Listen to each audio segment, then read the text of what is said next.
Masaba's in the middle. Wednesday here could seal it. Gassman finds Masaba.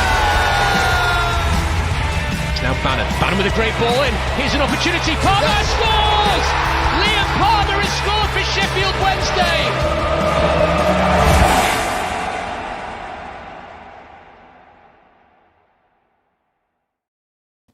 The season may well be over, certainly for us anyway, but you'll be glad to know that the podcast certainly isn't. Hello and welcome to Wednesday Tie-Dye Podcast. I'm James Mappin. This is the debate show, the show where we give you a chance to come up and speak about Sheffield Wednesday. We're going to be live, as we always are, every Wednesday for around about an hour and a half, so do make sure you can join us for the full show. If you do have to shoot off or you haven't got time to watch or listen to us right now, then you can head over to Patreon, patreon.com/WTID pod. You get extra time. You also get the debate show. You get the preview show during the season. I know that's not going to be happening, obviously, over the summer months, but also access to the Discord group as well, which is value for money in itself. What we're going to be talking about this evening, a lot. Even though the season has finished, there is still a hell of a lot of Sheffield Wednesday stuff to talk about. I want you to know your thoughts on the season as a whole. End of the season, your kind of review. Myself and Matt are going to be doing part one of said season review this weekend. But what do you think to the season as a whole? How has it gone for you? Has it been a success or has it been a failure? Do let us know. Maybe you're going to focus on the on-field stuff when making your decision, or does the antics off the pitch and mainly down to the man in charge, the chairman, kind of influence you in the way that you've decided? Is that a deciding factor for you? There's no right or wrong answer, of course. Do come up and let us know. As always, everyone is entitled to their opinion, so do let me know. You can also, if you're watching it on YouTube, get in the comments. I will read them out. Same with if you're watching it on X as well. I can see that Matt's here. Evening all. James says, woohoo, Wednesday till I die. Let's see, James is nice and excited. We can also talk about the retained list. It's not come out yet, but there's a lot of players that are out of contract come the end of the season. Joe Cran put an article out the other day to say that there are no fewer than 12 players, 12 senior players, that is, that are without a contract at the end of this season. Not sure whether any of them have an option to extend or anything like that, but as it is with the club, we know absolutely nothing. None of this details comes out. Anyway, those players are Ben Hamer, Paul Valentin, Michael Ehekwa, Akin Famewo, Marvin Johnson, Barry Bannon, Josh Windass, Callum Patterson, Michael Smith, Anthony Masaba, and a person that we'd all forgotten about, Mr. Malik Wilkes. So which of those would you keep? Which of those would you release? I did put a series of polls out on X, which I'm going to be looking at. That those polls have ended, so some are surprising, some not so surprising, so I'll reference those a little bit later on. The kind of big talking point, especially today, is obviously about Danny Röhl. I did these notes the other day. They are still relevant, but I've also changed it a little bit. But there was a tweet that went out, I think it was yesterday. I will read it. He says, I see so many tweets about the club can't match his ambitions. He couldn't even get his first job in management before us. He obviously being Danny Röhl, of course. Every manager has ambitions. Is he only good if he can spend a fortune? Bang average manager who believes his own hype, using DC as a smoke screen. So, what did you make to those comments? Do you agree? Is Danny Röhl a bang average manager, as this person has said? I've got my thoughts, and I'll share them a little bit later on. But then also today, there's been an interview that's come out that is done with German media, and you'll have all read it, I'm sure you have. But yeah, how the tables have suddenly turned. Disrespectful, a man who needs teaching a lesson. I'm thinking he's better than he actually is. He's no Hansi Flick. Snake, coming across as a bit of a wanker. I mean, these are just some of the responses to that interview from some of the Wednesday fans. I'll read out some of the quotes from that interview if you haven't read it in a second. But also we can talk about Liam Palmer as well. Obviously, most people thought that this was perhaps going to be his last game against Watford. I was putting out there, give him the captain's armband. Let's give him a decent send off. Turns out he's got another year on his contract, and not out of contract as first thought. Given a 2-year deal at the end of last season, so yeah, at the age of 33, he does have another year left. A career spanning nearly 15 years and 463 appearances for Sheffield Wednesday later. What do you make to that? Are you happy for him that he has got another year left, or are you one of those that feel that he perhaps should have already been moved on? Please do let us know. The Wednesday Week had a great debate on that on Monday evening. So if you've not listened to that one, do go and have a listen. Fantastic viewing. But I do want to know what you think of that situation. Now, I've done a lot of talking there, but it's time to bring everyone else up to do some talking as well. We've got Cherie, we've got G, we've got Zach, we've got Ben. If you do want to come up, do head over to Twitter Spaces, press that request to talk button on the bottom left, and I'll bring you up as soon as I possibly can. I'm going to come to Cherie in a second, but let me just read a few of the comments out before I do that. James has said it's gone pretty much as expected, punch above for a while and flirting with the playoffs. That's obviously his little mini season review. Matt said Johnson, Wilkes for Maywood and Smith, I'd let go. Natalie said get rid of Johnson and Wilkes. Matt's also said he's trying to get himself gone. Good riddance. Thinks he's better than the club. James also says an element of truth in those comments. Lewis has said Chancery is sat in his ivory tower with a big 1-0 win on the fans. Fans fighting and attacking the manager again. Sounds a lot like summer 2023, weeks after the best win the club has ever seen. Yes, I do agree. I mean, I honestly can't believe how someone has gone from being so lauded like he has been over the course of the season to suddenly comments like snake, he's a wanker. Yeah, I'm shocked to say the least, but yeah, I'd love to know what you all think. Let's come to Cherie then first. Cherie, how's things? You all good? Just want to unmute yourself, Cherie. There we go. How's things? You all good? Yeah, I'm fine, thank you. How are you, James? Yeah, I'm fine, thank you very much. Some love for you here. Lolo says love hearing from Cherie. So here we go. That's nice. The floor is yours. What do you want to talk about, Cherie? It's a busy show this evening, as always. Well, first of all, let's start off with the season. Go on then. I reckon it's been, for me, an up and down season. Yeah, what was your highlights of the season then this time around? Winning the first game of the season. Yeah, it kind of went a bit downhill from there, didn't it? To be honest. Yeah, and then obviously the comeback against Norwich. Yeah, they were good. What about the down points then? Because like I said, it was up and down. Down points. I'm trying to think. I mean, losing twice to them lot down the road wasn't great. Perhaps all the stuff kind of off the pitch as well with the chairman. It's not. I feel like we've done a lot of talking about things that aren't even to do with football. The football on the pitch that happens on a Saturday. Well, I would say Saturday at 3:00, but at the weekend, let's just say, is kind of it's been overshadowed somewhat by the chairman, hasn't it? Well, the one thing I say is about the bad parts about the season is our home form. Yeah, it's been dreadful, hasn't it? Really, really, really poor. We pay all that money for the season ticket to watch some good football, or just to get 3 points. And what was the stat like? We've gone a full season without winning at home in a Saturday 3 p.m. fixture. Win against Middlesbrough, but still, that don't make it up for the bad home form. Yeah, you kind of look at that and think, look, if we could have picked up, an extra 3-4 wins there, then, how that would have kind of propelled us up the table a little bit, and we could be sitting here a lot different to what we are today.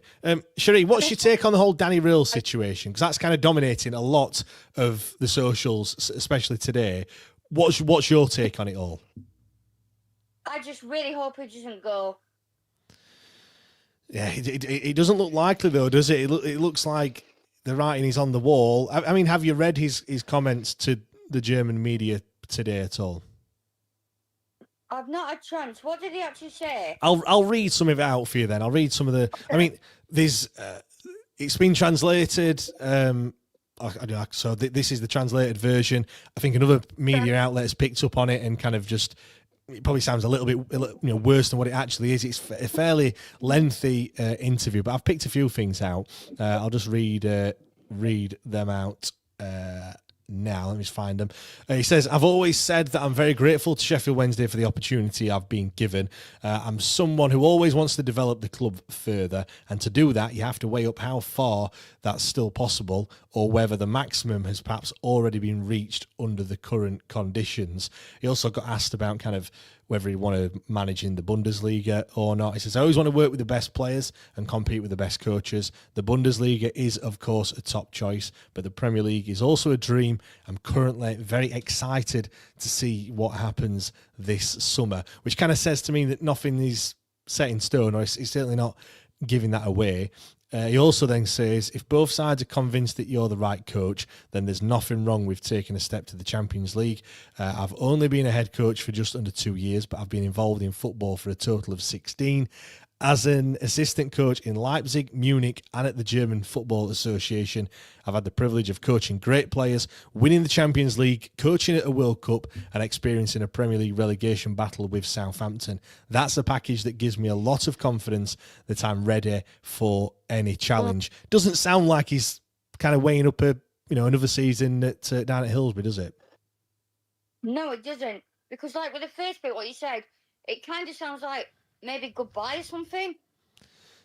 Yeah, he's kind of saying, thank you for the opportunity and things like that. Like the last home game at season, it was like saying thank you to the players. Did you see the scenes as well at Vicarage Road after the Watford game? The picture that he had in front of the away fans and stuff. That was almost like one. With the picture though, the only person that's missing is Stuart Armstrong. Is it right? Okay. It looks very much like that's one for the scrapbook, Cherie. You take that picture, definitely. Keep it as a memory, keepsake. He had one with just the coaches as well, the coaching staff, which... Oh, I've not seen that one. Yeah, there was one where the players had departed and it was just the coaching staff in front of the fans and stuff like that. So I've seen the season ticket prices, by the way. Yeah. What do you think to them? Absolutely ridiculous. The thing that gets me with the season ticket prices, over there at the fans forum, and Alistair said that 95% of the fans get the tickets on the early bird. So why do we bother with 45 different phases? Because if nobody's buying them at that price, what is the point in putting them on at that price? There is none, is there? If nobody's buying them, so all you're doing is just we're all whinging about them. Cherie, have you got your season ticket for next season?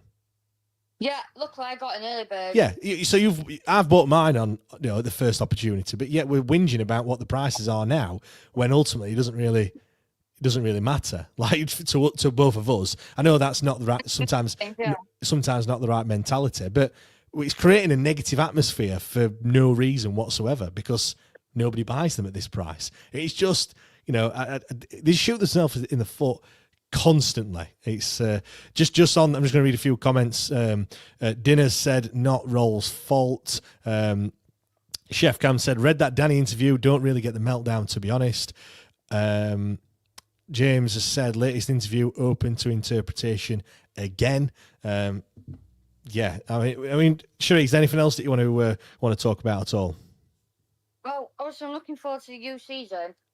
Already, the season's only just finished, Cherie. I mean, are you looking forward to next season? Because I've got my reservations about it. We don't know who the manager's going to be. I mean, I know at this point, obviously, quite often you don't know who the players are going to be, but we've got that many players out of contract. We haven't got a budget either. I'm worried about next season. I'm not going to lie.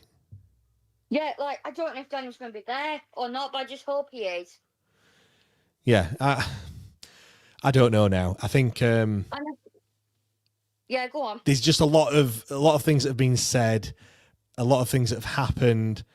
I don't know. I don't know whether it'd just be best just to kind of move on and start again. I really don't know. I mean, I've said many a time, right manager, wrong time. I do believe that. I don't think the squad's good enough for the type of football that he wants to play. I took part in that poll, you see. The release list? Oh, yeah. Go on then. Good. Let's go through them then quickly. I mean, who out of that list, who are the ones that you would get rid of? Ben Hamer. Okay. Yeah. Because he's not even played. Yeah. True. That guy from Plymouth. Oh, well, Sissoko's only on loan, so yeah, he would go anyway. I mean, Paul Valentin, would you keep him? Maybe. Michael Ehekwa? Keep. Okay. Marvin Johnson? Keep. Okay. I think Barry Bannon's a given. Callum Patterson and Michael Smith, what about those two? I would keep them too, because with Patterson, he gives his all, game in, game out, and he gives his 100% on that pitch. Yeah, I mean, it sounds like you'd probably keep quite a lot of those players. I'll read out the. I'm a fan of Callum Patterson and Josh Winder, so I'll keep them free. And Yeah. Lazard. Who would you get rid of then? You know, who out of those, who would you get rid of? I mean, Malik Wilkes, surely he must be out the door. Get rid of him. He had a good season at Rotherham, to be fair, but maybe League One is his level. Cherie, is anything else you want to mention at all? Go on, sorry. I didn't understand that transfer. Watford, 10 more years of Barry Bannon. What did that even mean? I think it's a little bit tongue-in-cheek. I didn't even understand it. Yeah, I mean, obviously he's been here a while now, and he's over 10 years that he's been at the club. And I'm glad that Windass broke his goal-scoring record. Yeah, he did. And he celebrated as well, Cherie, which is always nice to see. At least he went for a weird celebration like it was Easter Monday. Yeah, it was a lot better than that. I mean, maybe for personal reasons more than other things, but yeah, Cherie, massive thanks for coming on. Do really appreciate it as always. If you want to come up like Cherie and speak, do head over to Twitter Spaces, bottom left. It's a request to talk button. Press that one. I will bring you up, and we can talk as always. And that's exactly what G's done. G, I will come to you in a second, so just get yourself ready. Zach said, "Come on Wednesday. Hopefully Danny stays." James says maybe Chansiri's brother is giving him money as a last-ditched attempt to get to the Prem next season. Carlo says, personally, I think Danny has worked miracles with the resources at hand. I still think there is a place in the squad for Pato and Smith, unless we can replace them with any younger players that can provide what they give us. Al says, should have called it Snog Marry Release. Or you put song. Did you mean song? Or maybe you meant snog? Not too sure. Paul said, I've renewed, maybe regretting it. And if a refund was available, I think I'd go for it. Yeah, I've seen quite a lot of people say the same. My father-in-law I'll go with, he has said exactly that. He would question whether he would get a season ticket next season or not if they were on sale today. Yeah, are you in the same? Are you in the same boat? Let's come to G then next. You've been waiting patiently. G, how's things? All good? Hello. I'm just walking out, going for a pint as usual. As always, G. It's a Wednesday, so yeah, why not? It's a Wednesday because Arsenal PSG's on. It is, yes. 20 minutes in. I've not looked at the score. Not really that arse, to be fair. Still 0-0 that. Right, G. What do you want to talk about? Go on, let's talk about Danny Röhl then. First of all, have you read his comments that he said today or over the weekend? No, I've not read his comments. I've not paid too much attention. To be fair, I was just been hearing all these so-called Wednesday fans calling him a snake, wanker, and all that. Get a life. Yeah, it looks like a lot of fans have turned all of a sudden. I've seen a lot of people kind of getting the receipts out saying, I told you so, I told you wasn't as good as what people are making out and things. I can't believe how people have changed all of a sudden. Have they forgotten that he kept us up last season with just one game to go? I don't know. You have to ask him, G. I've no idea. I mean, football fans are fickle. But yeah, there's lots of emotion flying around on socials at the moment. It's just whatever they think in their own deluded mind, in my eyes. Because tell you this, Danny Röhl, he loves the fans, right? If he wants to go to German, that I don't blame him, because he's not going to get the backing of this mad man of a chairman, owner, whatever you want to call it. I don't see him staying, to be honest. I love him to pieces. I love what he did for us, but I just don't see him staying next season. Gee, my take on it all is, and I think I've said this before, I don't think any of this would have happened had Dejphon Chansiri kind of done the right things. A lot of people saying he's not being backed. I think January was a massive mistake. I think Dejphon Chansiri is very emotional as a person, and I think he makes his decisions based on emotions. I think the fact that Southampton had come in for him kind of hurt the chairman a little bit, and perhaps in the manner that they approached him and stuff. Which again, we're not privy to all those sorts of things. We've no idea. There's no denying that. Obviously, since then, he's changed and the form has dropped off a cliff. And I don't think that he's covered himself in much glory, as in Danny Röhl. However, again, we don't know what he was promised. A lot of people have been going back and saying, he signed the contract. He knew what he was signing. He knew it was a shit show when he signed that contract. He wanted one thing. He wanted to be successful. I can tell you that. Every manager, right, you name it, wants to be successful, right? When they keep a club up, they want to go for it, don't they? Yeah, but the other thing as well is, and a lot of people saying, it's going to be really sour, leaving a sour taste in your mouth when he leaves and stuff, and people aren't going to like him anymore. Do you know what? Like, wherever he goes, the fans are gone. Wherever he goes to Southampton, Bayern Munich, Leipzig, Dusseldorf, wherever he could go, whatever club he goes to next. Whatever club he goes to, I will always back him. Yeah, but what I mean is, we're done then. Wherever he goes to, we're not going to follow. We're not going to follow him and go to wherever and then suddenly become a fan of that football club. We're done. So, a lot of people saying about like sentiment and stuff like that. I mean, look at Trent Alexander-Arnold now. The same thing is happening with him at Liverpool. He's going to Real Madrid. He's getting the same treatment, snake and everything like that. I think you've just got to. We get far too attached to players and managers. And we were always a stepping stone in Danny Röhl's career. Of course, I'd love for it to be a harmonious relationship and end as good as it possibly can. But come this time next season, all right, he might not be totally forgotten about. But if he's not here, he's done. That's it. He's finished. Like let's just not worry about it. People are getting far too emotional about it all. Oh, I know. Listen, what you said about Alexander-Arnold, right? I think it was a hard decision for him because look at Real Madrid, right? They're one of the biggest clubs in Europe, and they're, in my eyes, the greatest team in the world. Yeah, you're gonna go to them, and I just think that again, I don't know what was promised to Danny kind of when he did sign his contract.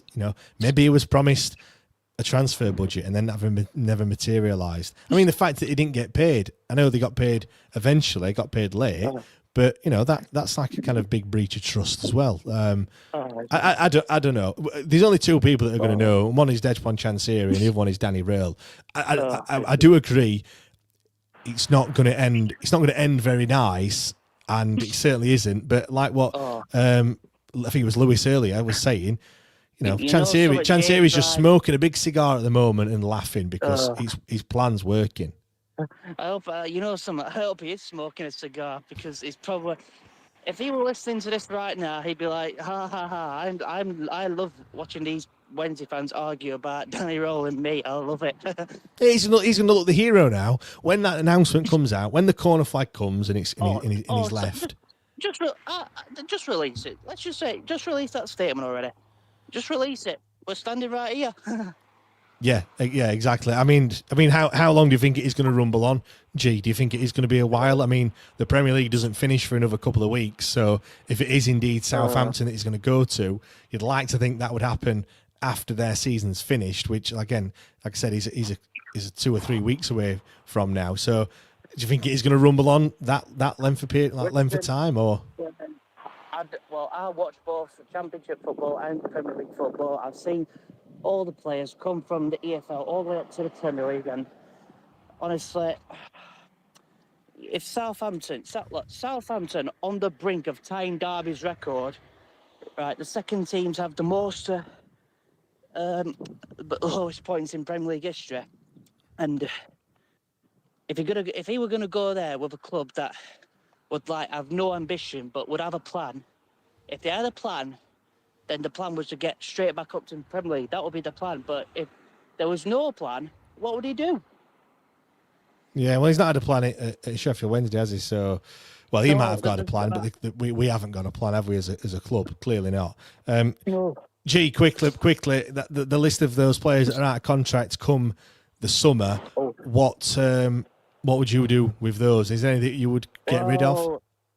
I'd get rid of Marvin Johnson, Michael Smith, Michael Ackworth, sadly.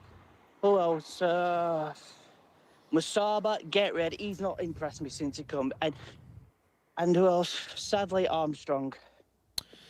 Yeah, I don't think I read Armstrong out on that list earlier, but yeah, I think he's another one that it's just his wages more than anything else. G, massive thanks. Oh, sorry. It's all right, mate. G, massive thanks for coming on, pal. Do appreciate it as always. I'm just going to read some of the. Like I said, I did put a poll out yesterday morning, so I'll read some of the results from that. Ben Hamer, 80% said release. Paul Valentin, 60% of you said keep. Michael Aheckworth, 55% say keep. So that's one, kind of split the fan base there a little bit. Akin Famewo, 80% have said that you would keep him. Marvin Johnson, no surprise, 90% said get rid. Barry Bannon, nearly everyone has said keep him. That's no surprise whatsoever. Josh Windass, 77% said keep. Armstrong, 67% said keep. A lot of people, saying keep all these players, which not too sure. Callum Patterson, again, kind of splitting the fan base a little bit. 57% said keep. Michael Smith, 52% said release. Anthony Masaba, 89% saying keep. Malik's Wilk, again, no surprise, over 90% saying out the door, see you later. And yeah, like I said, that doesn't come as any surprise whatsoever. You can see all those polls over on our X profile as well, at WTID Pod, if you're not one of the 16,500 people that are following us at the moment. So thanks for that, everyone. Let's come to Ben next. Let me just read a few comments out before we do. Got a Leeds fan in here. Arthur, Leeds falling apart again. Not Arthur. Just wait until next season, and then we'll see if you're saying that or not. Lewis has been back on. He says, given the money situation, I personally don't think we can afford to lose anyone. We really are in a beggars can't be choosers market. This is purely circumstantial. Yeah, I have to agree to a certain extent. Are we going to get better than those players? They already know the club. They know, we know them as fans. Just look at some of the new players that have come in. They've not really hit the ground running, have they? So we don't kind of want to get rid of all those and have to do all that again. I do think there is some that need to move on, but yeah, I don't think we can have all 12 of those players leaving. Like I said, I think there's some that will be moving on anyway. Jason said Johnson can't defend for Toffee. Got one of them down the road in. Jimmy's in. Evening, pal. I think we're all in agreement that we're all Bristol City fans, certainly for the next week or so. Anyway, Jason said Big Ron got slagged off and come back. Look, if Danny Rowe leaves, I can't see him coming back anytime soon. James says Danny wants to have the fans to follow him wherever he ends up. It's not going to happen though, is it? He might get a few. If he goes to the Bundesliga, there might be a couple. Maybe you might look out for the results. But ultimately, once they're gone, they're gone. Jason said, "Can we look at the bigger picture?" Chancery out. Let's come to Ben then next. Ben, how's things? All good, mate? Yeah, sound, mate. Sound. I mean, I came from here. 80% said keep. Christ, we're not going to move on our way if we do stuff like that. Time for a clear out, mate. Pretty much most of them have got to go. We say thank you, well done, see you later. You keep Baz, obviously, because it's Baz, in it. He's not going to go anytime soon. Going to be there for foreseeable. You keep Baz because of his quality. Off at pitch, hopefully bring some lads on, show them what to do. And I'd probably keep Paul because, yeah, I quite like Paul. He offers something, even if he's not going to start every week. But other than that, I mean, Akin from Airway is not a championship defender. His league, his top level League One, perhaps. He's always injured. Why are we wanting to keep him? No, time to move on. If we're going to progress as a club, we can't keep re-signing all these players season after season. Which I'll be honest with you, I think that's what Chancery will do. I think Chancery will just bang them all out new contracts, and we'll just be in the same boat, mate. But if we do what you're saying, Ben, like, where's the money coming to bring in better players than what we've currently got? Because that's my worry. Well, you're freeing up a lot of wages, aren't you, mate? By getting rid of them, they'll be on, I mean, Pato's apparently on quite a boss. Yeah, I've heard the same. To be fair, yeah. So it's like they're going to free up wages. This, most clubs nowadays, mate, unless you're really top end and you got parachute payments, most clubs now just deal in free transfers, mate. And there's hardly any transfer fees for most of the clubs, is it, these days? I think the other thing as well, though, you look at the signings that we made this season. They've not been, let's take Shea Charles aside. The two loan signings, Beadle and Charles, obviously have been quite good. All right, Beadle's tailed off a little bit. Obviously, we've got Charles now, but let's not beat around the bush. For the vast majority of the season, he was all right. But then you look at, some of the other signings that we made. Ingleson, blew hot and cold. Obviously, Ugbo. I know we had him last season. Olaf Kabatske, he's been pretty poor. Hardly seen him. Max Lowe, all right, he was good. I think surprised a lot of people. Shalabar, hardly seen him. Do you know what I mean? Like, do we trust in the recruitment side of things to get it right if we are going to have a big wholesale change again? The thing is, though, mate, if we re-sign all these aging players, Marvin Johnson, is he now 35, 30? I don't even know how old he is. He might as well be 45 for all I care, to me. Exactly. At what stage do we say enough's enough and we move on? It's time for a reset, mate. And, what's point in re-signing all these players? So what we're going to do, I mean, I've said before, we're going down next season more than likely because I don't trust club whatsoever at the minute, but we'll see what happens. But if we don't... What about this, Ben? What about this one? Justin said, I can see our youth being fast-tracked, to be honest. Do you see that? Do you see some of the youngsters kind of getting a chance next season, maybe? No, all we got, mate. I mean, what were that midfield? I can't remember now. He played against Hull in early rounds cup and he's gone out to Carlisle. Sean Fisher. That's the one. He's hardly played for Carlisle, mate. I mean, I'll be honest, I was raving about him at Hull in League Cup. I didn't see him there. I thought he was quite poor. He bypassed him. I mean, I know we got a couple of strikers coming through. Bailey's brother's coming through. He sounds a hot prospect, but he's 15, isn't he? He's 15, 16. Exactly. Who else we got, mate? I mean, I don't see many standouts from what I've heard, but who knows? Yeah, I mean, Bailey could perhaps be thrust in there. Do a job up front if we get rid of the likes of Michael Smith and if Windass goes as well. Charlie McNeil. Are we going to perhaps starting to utilise him? The problem is that these players couldn't get a sniff this season, and then then to kind of said to him, all right, you need to do a job next season. I don't know. It's going to be a tall order, isn't it? Yeah, we'll see what Paxo Man finds where, because I'm guessing with him and Chancery doing signings, because I can't see getting a manager anytime straight away. Just type in Google former Watford players and get a list, and then you're probably not far off from who we're perhaps going to sign. Yeah, you could be right, pal. But yeah, it's time for a reset. If we don't do it now, when they're out in contract, when will we do it? And, it's time to move on. No disrespect to Firmino. He ain't good enough. He's not fit enough. And Pato, great servant. Yeah, he's done well this season towards the end of the season. But again, he's not going to get you enough goals he's not going to get 15, 20 goals, is he? He's just a workhorse, isn't he?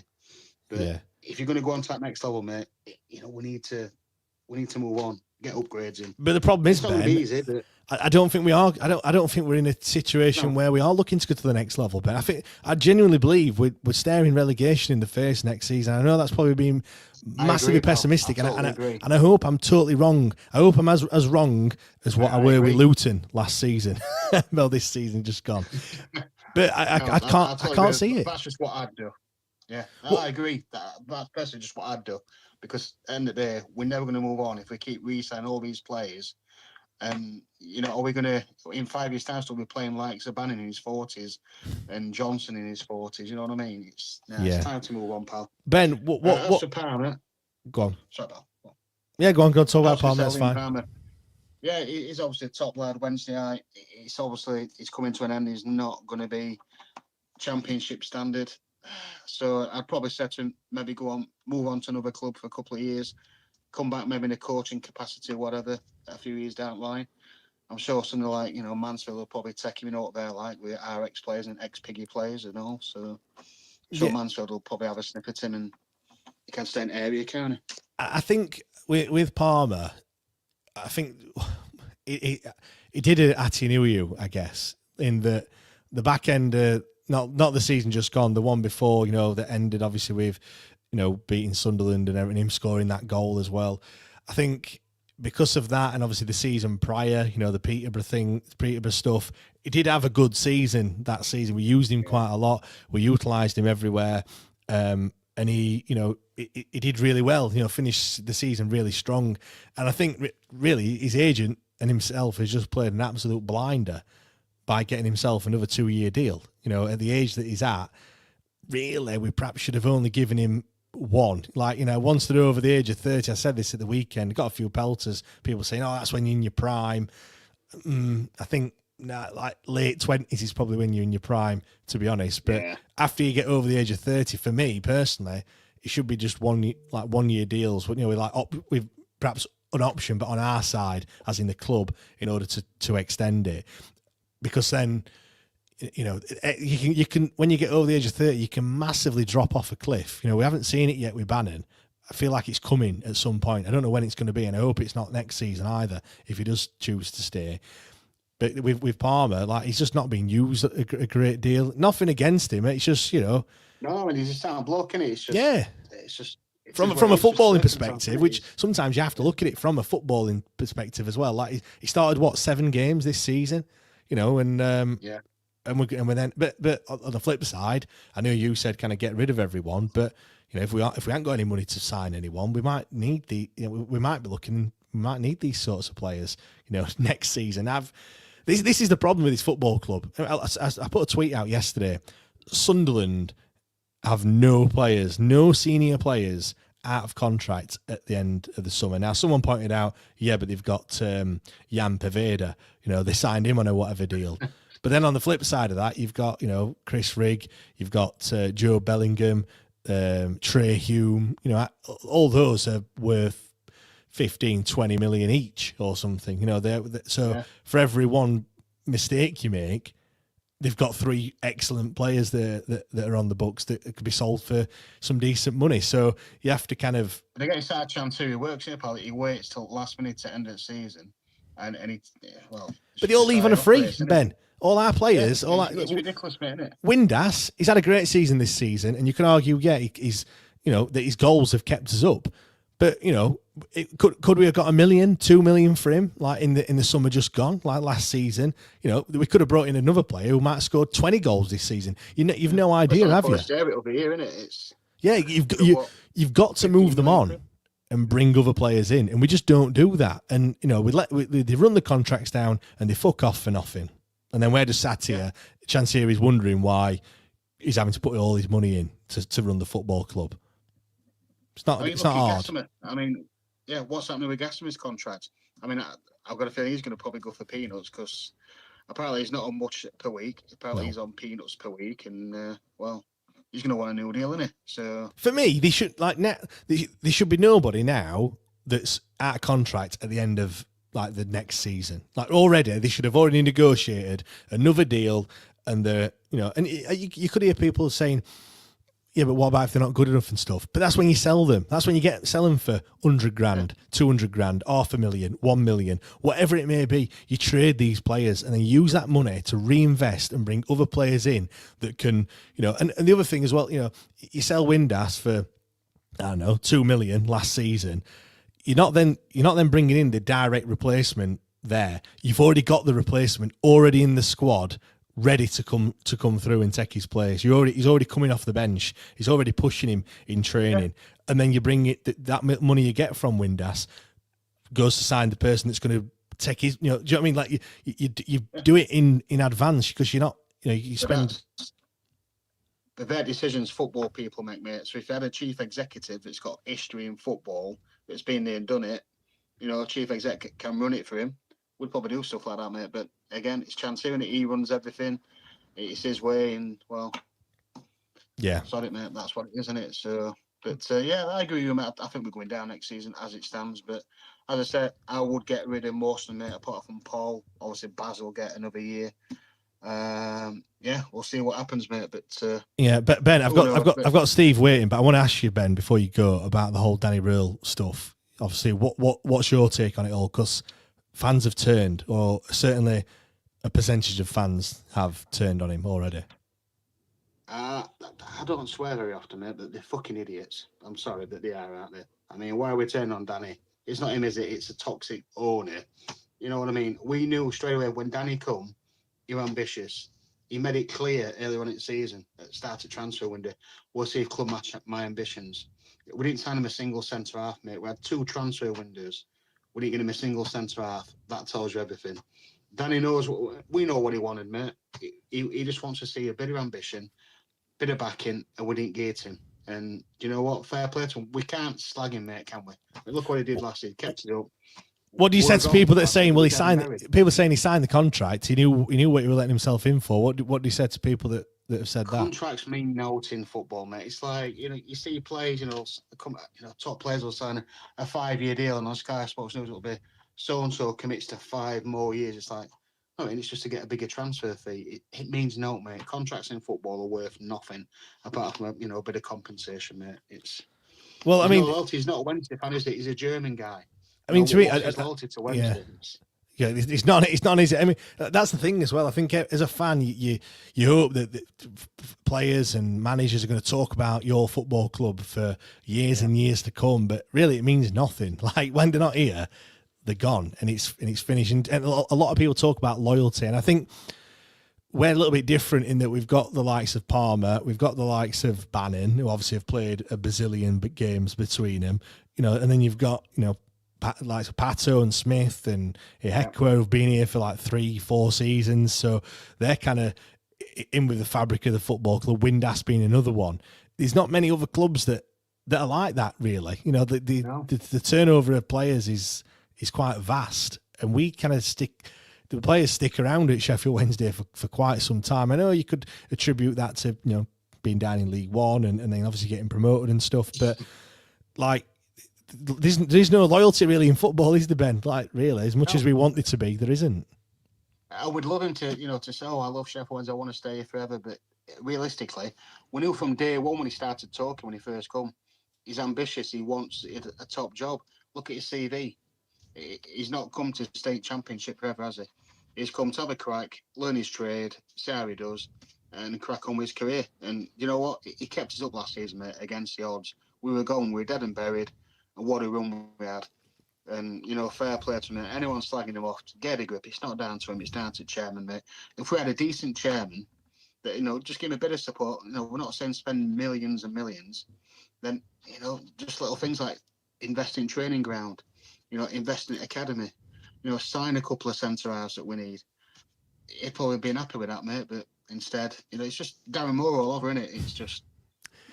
Yeah, it is, and it's recurring theme, isn't it? Yeah, this frustrates me because again, there should be people in between the chairman and the manager. It should not be just manager, chairman, and that's it. And them having kind of open dialogue. Well, clearly they don't have open dialogue. They don't have any dialogue. But you know what I mean? There should be middlemen in between that kind of filter out what's being said from both sides. Chansiri saying, "I hate him. I want to get rid of him," and director of football or CEOs like, well, wait a minute, let's just calm it down a little bit. Like probably wrong way to go about things, but we don't have any of that. He just fires from the hip, bang, bang, bang, and same thing happens, and they get into an argument. We don't know if they have argued, but it doesn't sound like it's been, playing happy families between the both of them anyway. And Serial look in the mirror and argue with himself when that's what kind of bloke he is. You know what I mean? It's I agree. But yeah, so if there's anyone out there listening, guys, get off Danny's back. It's no to do with him. He's down to one man, and that's Chansiri. That's the man you need to get your grief at. Agreed. So, yeah. Agreed. Thanks, Danny. Farewell, mate. Ben, thanks for coming on, pal. Do appreciate it as always. I'm going to come to Steve next. He's been waiting. If there's anyone else that wants to come up, do press that request to talk button on the bottom left, and I'll bring you up after we've spoken to Steve. Brett said Windass was out of contract last season and signed a 1 year. How could we get 1 million for him? Brett, they can still sign a new deal and then leave in that same window. Don't mean they have to stay. That we see that quite often. Sign a new contract, but then you can tell them openly that we're going to get a fee for you. That's what happens. They don't have to. They don't have to stick around if they sign a new deal at all. Matt said, as for Gassama, he's still got another year left on his contract. Yeah, he has.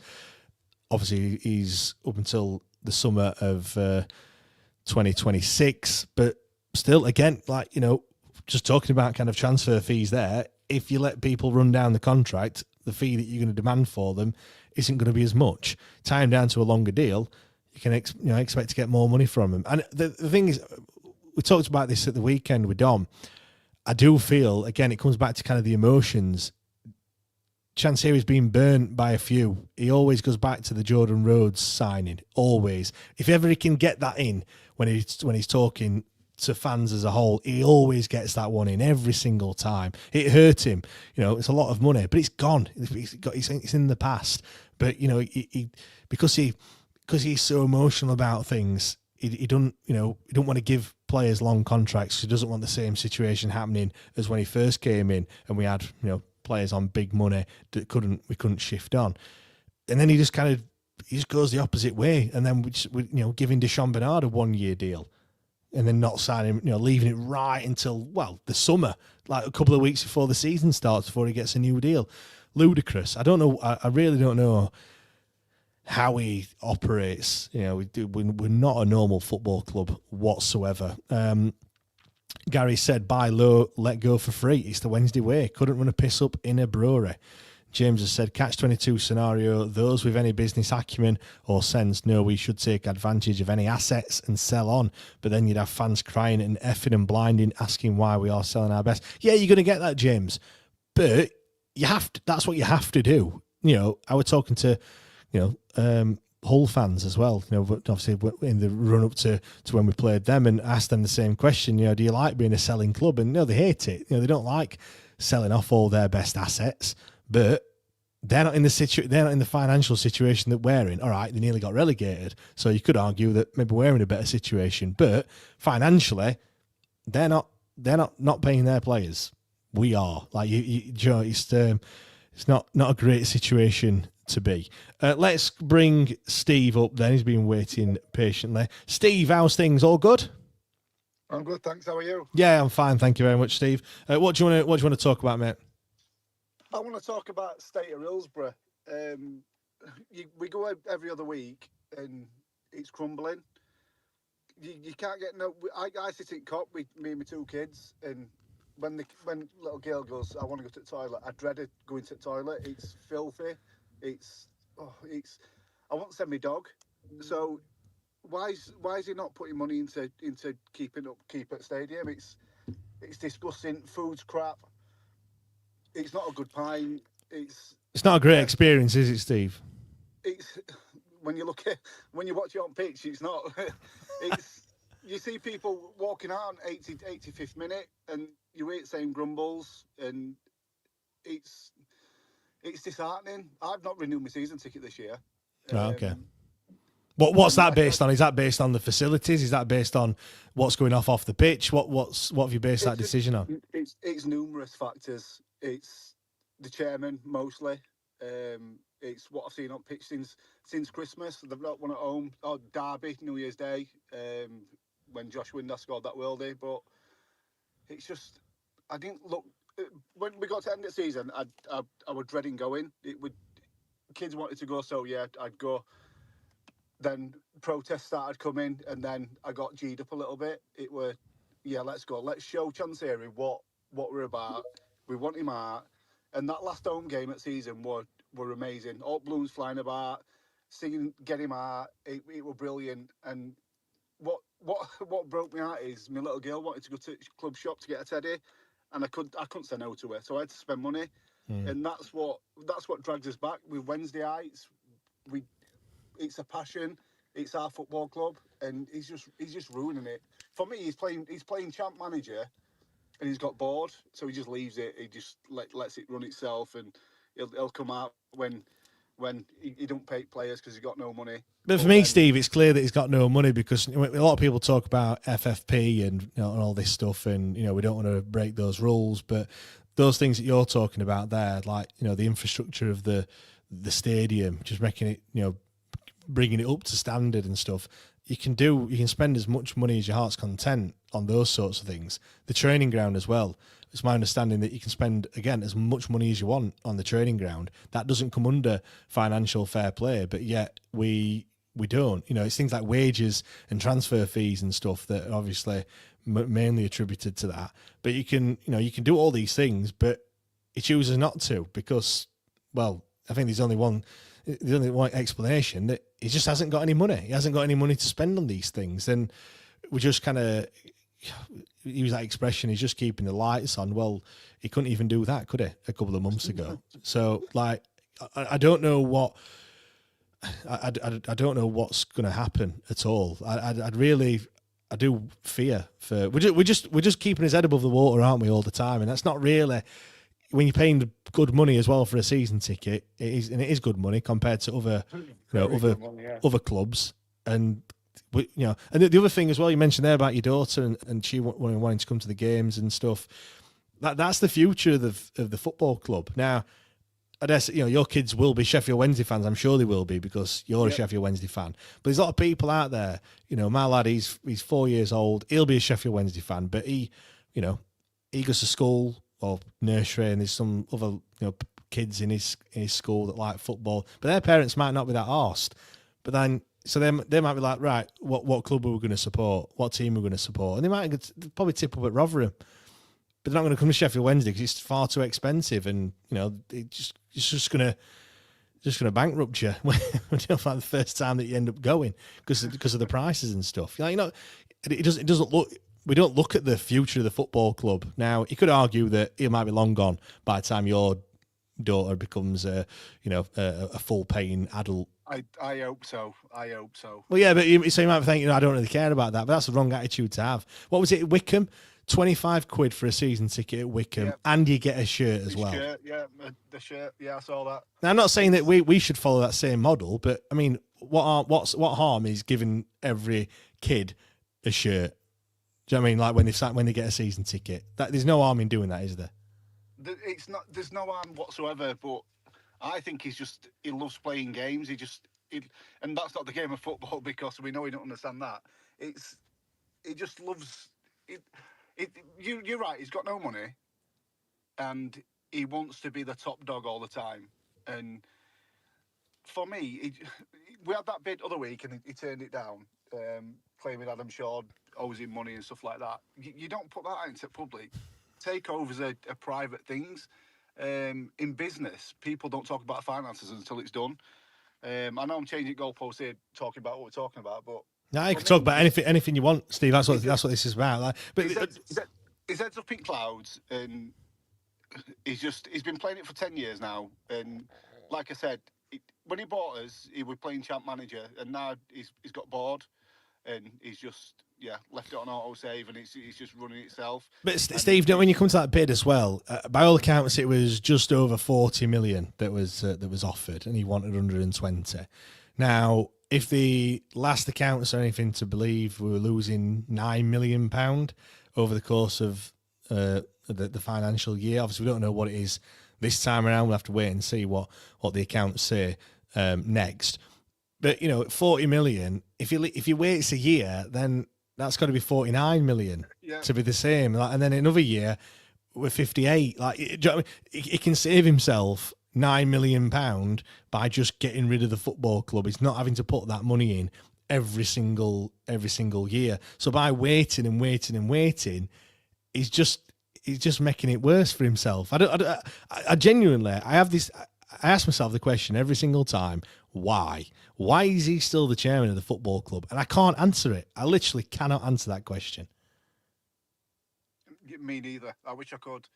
I wish all Wednesdayites could. But yeah, like you say, he's losing 9 million a year, And next year it's going to be a relegation battle. If we get relegated, it's going to be worth even less. So the prime time to sell is now. And if I want Euro Millions this weekend, I tell you what, I'd be putting a bid in, and I'd be over in Thailand, and I'd be making him sell it to me. But yeah, it's just frustrating because we all love Wednesday, and he says he loves Wednesday, but I don't think he loves Wednesday as much as we do, and we all want to get back to where we were, and it's just it winds me up that. But you know what, Steve? You said that I want to get back to where we were.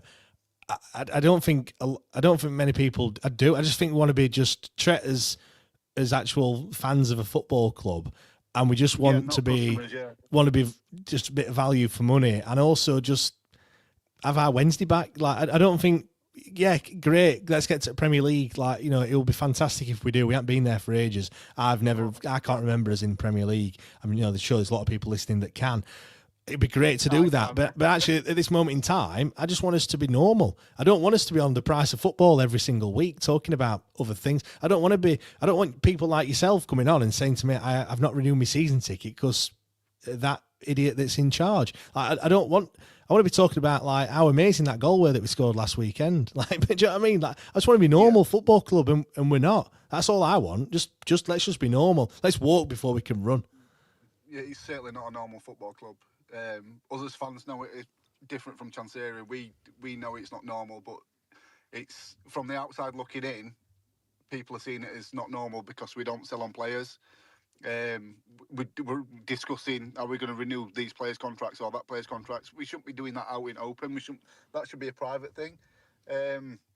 We don't even know length of contracts of players, which is normally a football club will come out and say Joe Bloggs has signed a 4-year deal, and we come out and said they've extended. It's not normal, and it winds me up so much. And we've had 10 years of this, and I'm just fed up. I really am fed up with it. And what happens next season? Danny Roll's going to go. Who's going to come in? Who's going to galvanise a group of players that we don't know we're going to have? And the Championship's tough enough. And the only joy I've got out of this season is seeing Josh Windass score from his own half, and United fuck it up trying to get up. So yeah. Yeah, and one of those things is not even to do with us. Yeah, so, yeah. Yeah, I agree, Steve. I do worry about next season massively, just because a big rebuild. We need we'll need a new manager. Again, that's going to be a lottery as to who that's going to be. You know, Steve Bracknell. Get Steve Bracknell in.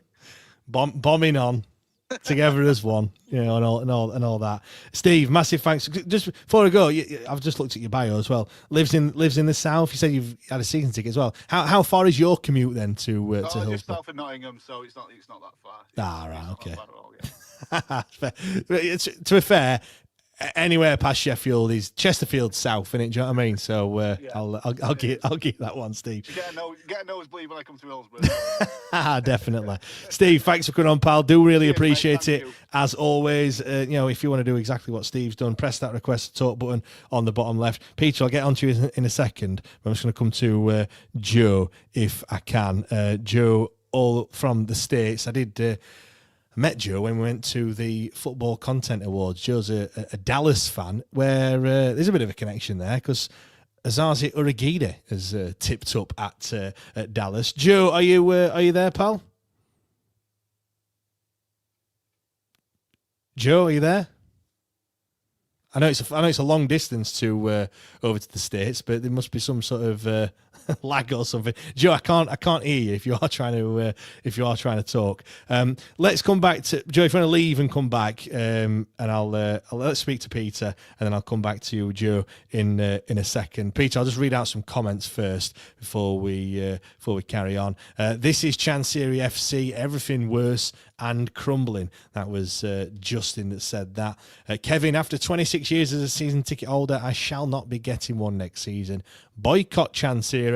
Yes, it will hurt the club short term, but what else can us fans do to help turn the club around. Matt's got in touch and said the engagement panel minutes explaining why Chancery is refusing to pay the repair on the North properly are baffling. To paraphrase, why should I pay to repair the North stand when we may move stadiums? Is that a realistic chance of happening? Where to? Ground share, new stadium, baffling. Let's come to Peter then. Peter, how's things? All good, mate? Yeah, I don't mind being substitute for somebody in America at all. Look, I've just Joe, new Listen, speaker and everything. You've already made it clear I'm second best, so you got off to a bad start, James. Look, Peter, he works for Liam Palmer. He was second best this season, and he got another year. So look, it's not too bad, Peter. How's things anyway? All good? Yeah, I'm from the performance point of view. Like I said last week, I'm quite happy with it because where we were 12 months ago, and I keep saying it, and it's just we're in a far better position than we were 12 months ago. But yes, I know we could have been so much better, but that's us all getting carried away. We are, but I can't see us kicking on. Like normally, you bang right. You look and you go, yeah, we finished just above relegation zone. Now we're 12th. Any normal club now, you'd be looking and going, like, if you didn't know what were happening behind the scenes, you'd be thinking, you know what, I might chuck a tenner on Wednesday getting in top 6 next season. They're progressing quite nicely. But, speak to me, not a chance. Stick a tenner on us getting relegated. You've probably got more chance of doing that, to be honest. Yeah, I would echo those sentiments. The only thing I'll say about all this situation is that everything, as it's obviously been manipulated, and it's all falling apart, apparently. It's all been manipulated by Mr. Chancery and his yes man at the club. The whole situation is playing into his hands. It's a constant mess that is being churned over into a bigger mess over and over again, and it just creates more and more turmoil. And we've been in this situation now for the last, ever since Darren Moore left. Yeah. You said right at the start when you did the intro, we've been here before with Darren Moore. We'll more than likely be lucky enough to find another half-decent manager or prospect, and the same will happen again if this chairman is still in charge. Basically because he's not capable of making a decent business decision. I've not even come on to the fans yet, like Ben was saying earlier about being fickle and all that. I disagree. I couldn't disagree any more strongly with Ben about hacking for Maywo than it's like saying that black and white are the same colour. Ben, I'm sorry, mate, but I think your eyes are painted on, and that's the biggest insult I can give you. It's like saying Bernard is as good as one of the juniors. It's just not going to happen. For me, I think we're not in a position to let anybody go. One of your texters said earlier, we need to be keeping on. Yeah, beggars can't be choosers, were his words, weren't they? Yeah, we can't at all. And you've said it so many times. We're going to be in a hell of a, we're going to be in a hell of a battle to stay in the division next year. Because Peter, I'm torn because I'm like, on one hand, I kind of agree with what Ben was saying in that we do need a bit of a change and need to get rid of some of these players. But then on the other hand, I look and I go, I've got no confidence that we're going to bring in any players that are as good, if not better, than what we've already got. But first things first, you've got to persuade these players to stay. If I was hacking for Maywo, Marvin Johnson, Michael Heckwer, Michael Smith, I'd be on the phone to my agent every single hour of the day saying, have you got me a new club yet? Because I don't want to play for a football. I mean, Michael Smith, 34-year-old, does he want to play for a football team where he might not get paid at the end of the month? Of course he doesn't. You could see him walking down the pitch. Most of them's got young families. Michael Smith got 8 goals this season as well, and it's mad that I think I'm saying he needs to move on. He's been given short shrift all season for whatever reason from Danny Rowley.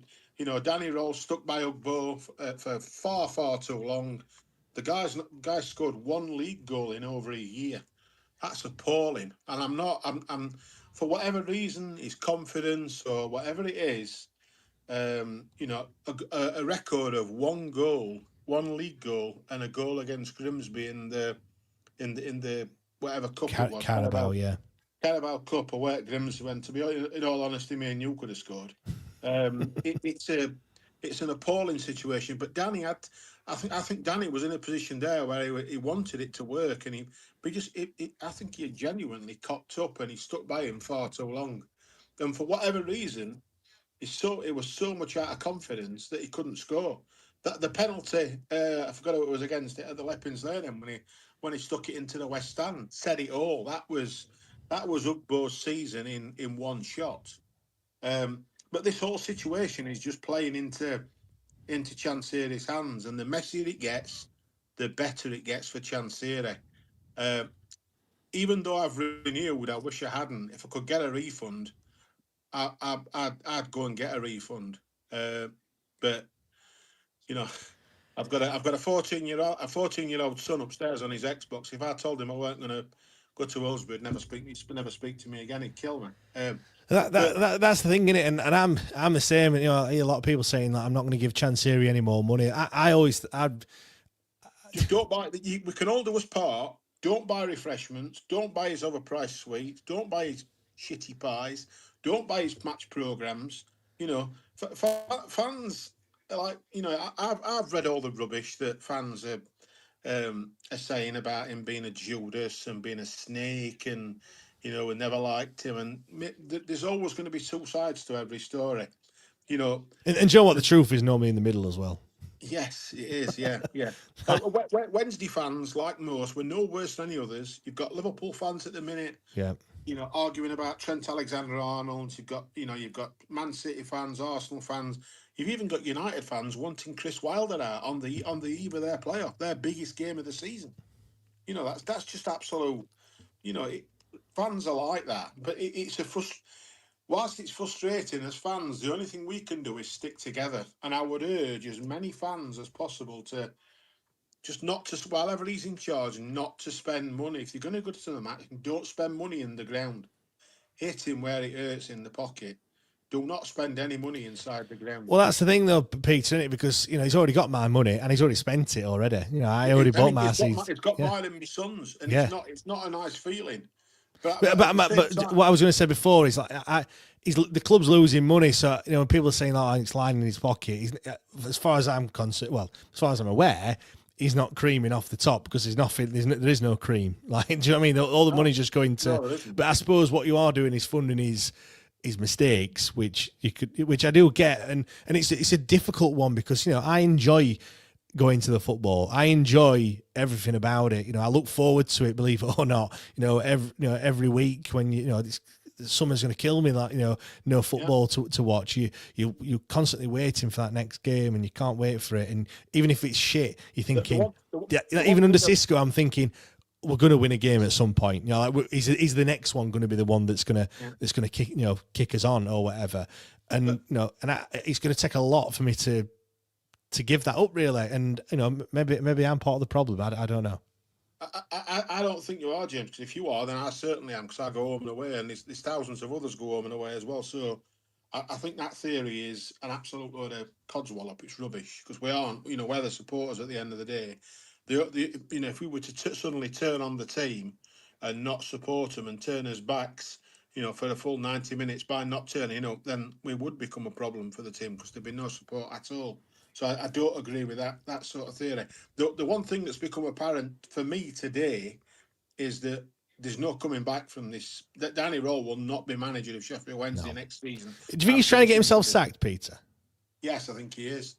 He's not going to be stupid enough to resign and walk away from however many thousands, potentially millions of pounds in wages. He's not that stupid. No, well, the other thing as well, my understanding is if you get sacked, if he got sacked and then started working for Southampton, as long as Southampton were paying him the same or more than what he were on at Wednesday, like a lot of people say, he's got a £5 million payoff. My understanding is you just get.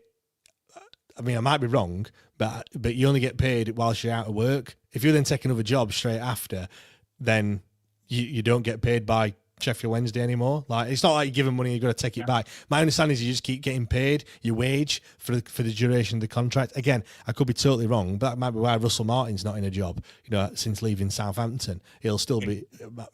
My understanding is he's still getting paid by Southampton now. But if you would have taken another job, that they would no longer get paid by them if he's depending on how long his contract was. So it's like, I saw what Alex Miller put something out earlier, and he was kind of his opinion saying that really you need to swallow a bit of pride, as in Chansiri, and I know he's trying to hold out for some compensation, but it's making it a whole lot worse. You can't keep someone like under duress, and if he doesn't want to be here, he doesn't want to be here. Just mutually terminate the contracts and walk away, and just think, give it up as a bad job and move on to next season, and focus on getting another manager in and some players early, and let's plan for next season and try and be as good as we possibly can be.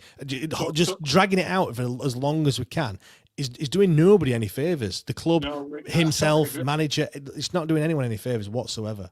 I totally agree, James. We need to be in the best or the strongest possible position come tomorrow, come the day after, in terms of where we are, players wise, squad wise, first of all managerially, and this whole mess. It's like we were into ties many. We're waking up every morning checking his phones. Have we got a statement from Thailand? Have we got another 3 o'clock in the morning, 4 o'clock in the morning rant from the chairman? I saw a comment last week that he actually responded to somebody on Facebook, and I'm thinking, what's he doing? The people who were running the club for him, and I know these people quite well in terms of, and I despair because people like Alistair and Trevor Braithwaite. For me, their positions almost become untenable for the next ownership, because they've what are they doing? Because they're not doing themselves any favours. They're not doing. Yeah, I do. Do you know what? I do sympathise with him a little bit, because he doesn't listen. Like Chansiri doesn't. I can imagine in the back, they just don't bother anymore, because he's not going to listen to anything that they've got, and they were here before. I think I'm right in saying they were here before Chansiri came. Yeah, and they've kind of just inherited it. And maybe in the back of the mind, they're just hoping that he goes, and they keep the jobs. And then it's a new ownership, and maybe that can be a better relationship. The other worrying factor is that you mentioned all the list of players who about sell, keep, and all that kind of stuff. You only want 2 or 3 of those, or you want to sell, like your Bannons, like your influential characters, till they suddenly decide to leave, and all of a sudden the likes of Bernard, Valeri, and your other people who you definitely do want to keep, they'll be thinking, "Hang on a minute, we're not looking good here." They'll pick the phone up to the agents and saying, "I'm a celebrity, get me out of here. I don't want to play for a team." You know what I mean? Because they don't want to. And players like Bernard could play for any team in the Championship. Yeah, any team he wanted, and vis-a-vis Jan Valery, I think he could as well. So could Max Lowe after last year's performance. Piers Charles could go to the Premiership. We all know that, and it's. I don't think Shea Charles will be at Southampton. I think he'll go elsewhere as well. Possibly, yeah. Yeah, I just think it's a crazy situation. We should be positive, Peter. Like you mentioned, right when you first joined, we should be positive. We finished 12th. It's better than last season. We should be kicking on. And honestly, you'd think we just got relegated, like the way that we're going off. We had all the fans. All these fans are coming out now saying he's a snake and he's done this and does that. Is that much of a snake that last year Sheffield Wednesday had an international captain in the centre of our midfield? There's no other club in the Championship could say that. There aren't many international captains playing in the fucking Premiership, let alone the Championship. But we had one at Sheffield Wednesday. That's what it really goes against the game. Sit back and think about what you're saying. Well, the other thing is Cisco Munoz had this team bottom of the league, 10 games without a win. He inherits that squad and turns water into wine, doesn't he? Really, when. I do feel like we're punching well above his weight, and we have punched. I said mid-table at the start of the season. That's where we finished. I probably said about 10th in all honesty, so it slipped a little bit. I didn't think we'd really be challenging as we did for top 6, and I do think the squad we've got isn't good enough, and that's the other thing. The next when you were saying keep some of these players and everything, but if the next manager that comes in, if he can't get the same level or get them to play the same as what Danny Rill was doing, then we could be struggling to get these wins. You only want two or three key parts of the jigsaw. I mean, one's already gone in Windass. One is looking a bit flaky in terms of Bannon. Will he stay? Will he not stay? Admittedly, in the nicest possible way, is at the wrong age for playing football. If the major part, if your corner pieces, like your Pierce Charles, like your Bernard, like your Valeri, if they all suddenly decide, I don't want to be in this mix, I want to go, get me back in that box and let's find me another club, they'll be gone because somebody will take them, definitely. But do you know what, though? Just quickly, I'm gonna move on because I ain't got long left, Peter. But finally, like the whole Barry Bannon situation, just purely not from a Wednesday perspective or a financial perspective or anything else, but just from himself. You look at what's happening around at the moment, and in clubs like crumbling. You could argue, he's just jumping ship, but I wouldn't blame him in the slightest. He don't want to finish his career like that. I can assure you. But it could be worse next season. You know what I mean? It could be absolutely horrible. Look at how fans have quickly turned, and I know Danny Rail's only been here a couple of years. Barry Bannon's a legend at Sheffield Wednesday. There's already people already saying that, how many times you see his legs have gone, he's not good enough, he's crap, is this, that, and the other. Already hear people saying that, like, he's only getting older, and I hope he stays. Barry Bannon, what a fantastic footballer. He does things that other players can't. But I would not begrudge him one bit if he turned around and were like, "No, what, I'm leaving, like I'm going." Like, do you know what I mean? It's an easy out. His contracts expires at the end of this season, and he can just, do you know what I mean, move on. I wouldn't begrudge him one iota. James, before I go, and I'm sure I'm going to say this on behalf of lots of other Wednesday fans, thank you for another great season of coverage, because it helps me listen to what other fans say. It helps me vent my feelings, and it's a great little podcast you've got. Well, it's not a little one anymore. It's a fantastic podcast, and I'm sure that lots of us will agree that you provide a fantastic service for us all. So thanks, James. Cheers, Pete. You know what? It means the world when people come up and say stuff like that. Just started talking about Sheffield Wednesday, and I do really enjoy doing this show as well. I enjoy speaking to the likes of yourself. Obviously, Ted, who's coming. I can see he's wanting to speak. And I've got some regulars, Cherie, of course, who was here at the top, but then also new faces as well, and hearing people's comments and on the socials and stuff like that. I just love I have my opinion. I share my opinion. People that listen to the main pod on a Sunday night, but I also like hearing other sides of the story as well. So, Peter, thanks for those comments, welcome, mate. Do really appreciate it. Right, let's see if Joe has sorted the gremlins out and see if he can speak. Joe, how's things? You all good? Yeah, can you hear me now? Yes, I can hear you, Joe. How's things, mate? All good over in the States? Yeah, doing well. It's warming up down here in Texas, so doing what we can. I just wanted to share my appreciation. I know James shared it a little bit ago, but yeah, I met you at the Football Content Awards in 2023. We did. We hit it off. We downed a few, and then went out on the town and downed a few more. Had a few sore heads in the morning. Yes. A lot. Yeah, my head was very sore actually from some of those beers that we had in Liverpool. But no, it was all good. Joe, what you obviously been listening to the show? Like, it doesn't sound great, does it? No, what I appreciate about this community, so I come in, the only thing that I know about Sheffield Wednesday is what I hear from James, and then also the fact that Osaze Aragide is our starting center back here at FC Dallas this year. But it's a passionate fan base, and I really appreciate that. I really appreciate the community and, being able to commiserate or celebrate together, whatever the case is. And so I don't want to take up too much time from people, but I just wanted to say that I'm here, I'm listening, I'm fully supportive.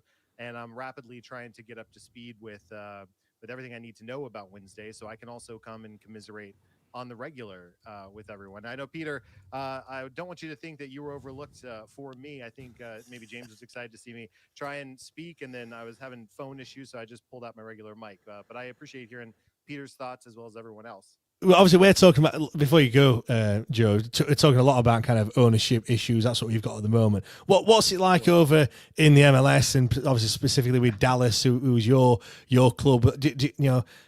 Are you all happy with your owners at the moment?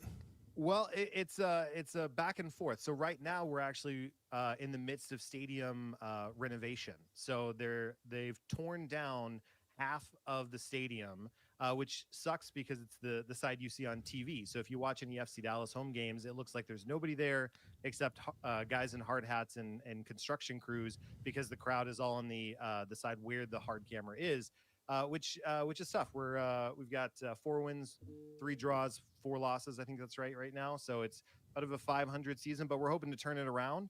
The problem with Dallas is our owners are very much of the develop academy, flip the players for a profit, and then move on. So a lot of U.S. national team players like Ricardo Pepi, Weston McKennie came through the academy, and then we flipped them for a tidy sum, which is fine. But then it means we don't really win trophies. We don't really compete on the regular. We're starting our cup run tonight against a League One club. So we're very excited about that. But it's give and take. The owners have been here since 1999 or 2000, and we've won 1 cup, and that's it the entire time. No league titles, no nothing. So it's pretty frustrating for sure. Yeah, definitely. Sounds like it. Yeah, it sounds like it's been there for quite some time. But at least they're investing in the stadium, something that our chairman seemingly can't seem to do at the moment. Well, the World Cup's going to be here next year, and we're a training site for one of the teams. So I think they've got to put up the money, or else it's going to look poorly when a country decides to pass over our stadium and our training facilities for more of a makeshift stadium. Yeah, great stuff, Joe. Massive thanks for coming on, pal. I do appreciate it, and I'm sure we'll be speaking again in the not too distant future. So yeah, cheers, Joe. Thank you very much. Let's come to Ted then before we finish. Ted, how's things? All good? Ted, are you there? Yeah, can you hear me? Yeah, I can hear you fine. How's things, Ted? You all right? Yeah, not bad at all. Good. What's your? Go on. I missed first Family Series show. So what's your main theme tonight? What's it about? Well, I'm sure if you've seen on everything on the socials at the moment, everyone seems to have turned on Danny Röhl. I've heard that. Yeah. What? Well, I'll tell you what. They'll always be there. They'll not like him. Some will not like him because he's German or for whatever. They'll not like him, and they just got an excuse now to jump on a bandwagon. That's their stage now. Now he's like, she looks like. I hate to think I'm sticking up for Channel Series, but we did give him his first chance in football management, didn't we? Yeah. And he had a contract, and it's him what's brought the contract, not Channel Series. Then again, he probably weren't expecting what he were walking into. So you can see both ways, can't you? The thing, you said there, we're giving his first chance, and I read a tweet out right at the top that kind of referenced that as well. We've given him his chance and things, and he's getting a bit too big for his boots. Now, I think sometimes people are making out he's come from like Gainsborough Trinity or somewhere, or Isthmian Premier League. It was at Bayern Munich. You know, he's been part of a backroom staff that won the Champions League. Like him at Chelsea, isn't it? Like that kid at Chelsea. He were like, he Pep's right-hand man at Man City. Yeah. And he's branched out. He's doing more for Maresca, that one. Yeah. He'll make a good manager. Yeah, but what I mean, he's been around some absolutely top quality players. You know, I think it was 2019, 2020 season when Bayern won the Champions League. You know, I think they won the title, they won the cup, they won everything. Then he were at German national side. He'd been around some fantastic players. I think in the interview that he did with the German media, he referenced the fact that, you know, we've got 2 pitches and neither of them have got undersoil heating at the training ground. So training throughout, you know, December, January and February was pretty difficult. We saw that. They were playing on the pitch. Yeah. Then the pitch at Hillsborough were bobbly as all. We couldn't play any decent football on there. You know, perhaps why we were slightly better playing away from home. But like, you know, I know that's just a limitation of the football club, but he's not used to that. He's used to world-class players week in, week out. And I know you've got to adapt. You're not just going to walk into that world-class set up straight away. But like I said, he hasn't just got. He's still an honest though, James, though, isn't he? Yeah, he is. Really, Yeah, He's good at he's made mistakes at our place. He has. But to me, this was the best place for him. It's only because of that idiot who he's working for. I think he's hanging on now in case we get took over, like, and he can start afresh with some money to spend and get a wee once in. And I think I think that ship's sailed, mate. I think that with his comments that he's made now, he's done. I don't think he can come back from what he said, really. And it just sounds like he's excited for the summer. I mean, look, he ain't going to be excited about a transfer budget from Dejpan Chansiri because they didn't want. So if he walks off away, it'll not look good on his part, will it? Not good for him, really. It won't be, but it'll all be forgotten about, though. Do you know what I mean? Like, he isn't, whether he walks or mutually terminated or whatever, like, he's going to get a job somewhere else. He's not going to get a job. You don't think, oh, well, that relationship with Chansiri were a bit of a, didn't go down very well. I think a lot of people, certainly people in positions that matter at football clubs, probably understand that Chansiri is a bit of a basket case. Like, it's well documented how poorly run the football club is. So you can always fall back on that. It's not me, it's him. It's the man. That last home match when all his family were there, apart from him and his lad. Do you think, can you shoot into that? I'm thinking, like, his dad sent a delegation to go and see what that idiot's throwing all that money away on. That's what I'm thinking. Because he weren't, they're looking like. No, it was very odd that Dejpan wasn't there and guests were, and seemingly guests from his dad's company, which it did look very, very odd, and we'll only have to wait and see what happens with that one. To go back, like, they'll have a meeting with the family, like, and discuss what they're going to do. I think that's what's going to happen. I mean, would you say that they did come in and they did pump a lot of money into the football club, and tried to start running the club the way it should be, putting football people in football positions. Would you be happy with that, Ted? I know we spoke about that on the main pod a couple of weeks ago, me and Matt. But I think that ship's gone already. Need a clean slate. Need a clean slate, don't we? Yeah, he's sourdough club him, Matt Chansiri. Need a clean slate now. No money. I mean, like now, he needs to make a statement now. If Rolls going, let's get it out, don't we? It's worst kept secret in the world, isn't it, this one? Yeah. Let's get it, don't we? Like, and get somebody in, get a bloke chance to work. The thing is, it's like tit for tat all the time. Like, he's openly admitted that like the Forestieri deal didn't happen because he held out for he wanted more and more and more, and then that deal didn't happen. And he missed out on however many million that was going to be, and he's done that on other occasions. I think when I met him, he hinted at, well, I think putting two and two together, it was Dom Iorfa that he'd had a bid for, and then he got injured, and then obviously we kept him, he got injured, and then we couldn't use him. So, and he could have sold him for, again, a decent amount of money. And do you know what as well? Like, what's all this cloaking dagger stuff? I know, but we don't know when these players' contracts are up or out, do we? It's all like kept in dark, aren't we? Why? We don't know anything. Clubs come out and say we've sold 14,000 season tickets for next season. It's like a flex that they use, and it's like a good news story. We don't know how many season tickets there are. We don't know length of contracts. We haven't got mine. I'll tell you that. Yeah, we don't. But we don't. Sorry, big which is like I keep saying, a big which is 1957. This will be the first time for donkeys years I haven't been. I'm not going whatever is there.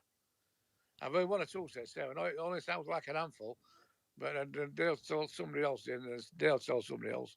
Before you know it, he lost a few thousand. It'll show up in a bit. Well, look, next season, if it's as bad as what I predict it's going to be, then that will be the litmus test. A lot of people already saying they would have had a refund if the season tickets would have been on sale now, or if you could get a refund, they would. But if they're on sale now, they wouldn't have got one. Well, we don't have to wait long. It's May. A few, 5 months time. Season tickets. That's before Portsmouth matches. Are you kidding? There's only one match to go. Yeah, but season tickets will be on sale in 5 months' time, and then we'll see. We'll see how many people do actually, take up on the the early bird offer and how many people don't. Because and that's another thing as well. He has you by the balls, doesn't he? Because he knows if you don't sign that, if you don't buy that season ticket and then you want one later, you think, oh fuck that, it's all right when you go on sale because you've still got half a season left to go to matches. But then when it comes to now and that's it, it's done. And you're thinking, oh, the realization hits you that actually, I'm not going to football next season. He's got you, and manipulative. Really, he's a really manipulative bloke. And we've had enough. We've had enough, haven't we? Really, to be fair, Ted. Massive thanks for coming on. It's we've hit an hour and a half, so I'm going to wrap things up. Massive thanks everyone for joining. Not just tonight, but if you've been here for the whole season as well, we're going to carry on with these shows every single week. So do, because I'm sure there's still lots to talk about. It's going to be rumbling on and on and on, whether that's the chairman, whether that's the manager, whether that's a new manager that's coming in. Also, the show will turn into the transfer rumour mill as well at some point when those sorts of things come in. So, whether players are leaving, whether the players are coming in. If we do sign some players, I'll try and get thoughts from the club that they've come from as well. So you've got all that to look forward to. If you're still here, head over to the merchandise shop, WTID pod, could put my teeth in, .myshopify.com. All the links are just in the Twitter bio as well. You can get this North Stand t-shirt. I'm sure you've seen it. It's been going around for a while now, but you can grab yourself one of them amongst other things. Beer mats, McLean, Steve McLean. There you go. Can I get some of them as well whilst you're at it? No, thank you very much, everyone. Thank you very much for like I said, for being on this show, commenting, coming up to speak, everything else that you're doing. I hope this situation gets sorted with Danny Real sooner rather than later. But in all honesty, I do see it rumbling on for a few weeks yet. But thank you very much, everyone.